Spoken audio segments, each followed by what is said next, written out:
and my fellow citizens. Assalamu alaikum and a very good evening to all of you.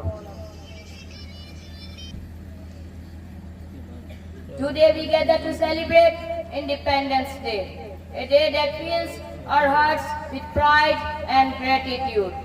As we celebrate our freedom, let us also remember our responsibilities as citizens and how we can contribute to our nation's progress.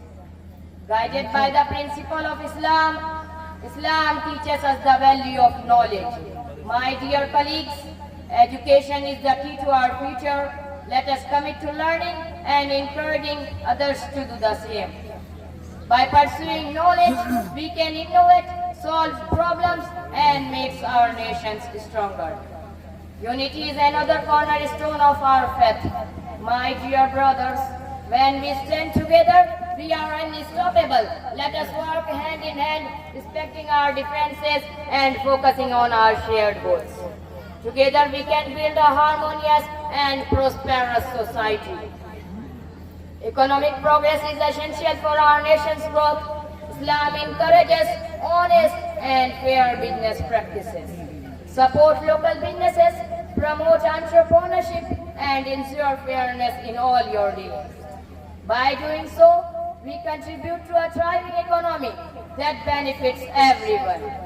We also have a duty to protect our environment. Allah has entrusted us with the care of His creation. Let us reduce waste, conserve resources, and support sustainable practices. Every small action we take to protect the environment makes a big difference.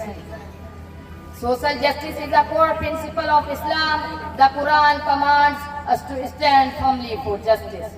My dear brothers, stand against injustice and support initiatives that promote equality and ensuring by fairness for all. We create a just and inclusive society.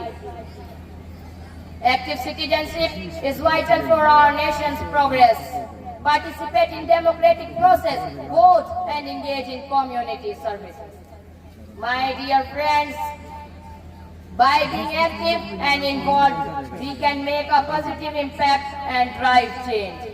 In conclusion, our nation's progress depends on each one of us. Let us be inspired by the teaching of Islam and work together to build a brighter future. Our unity, knowledge, justice, and active participation will lead us to greatness. Thank you so much and Assalamu alaikum.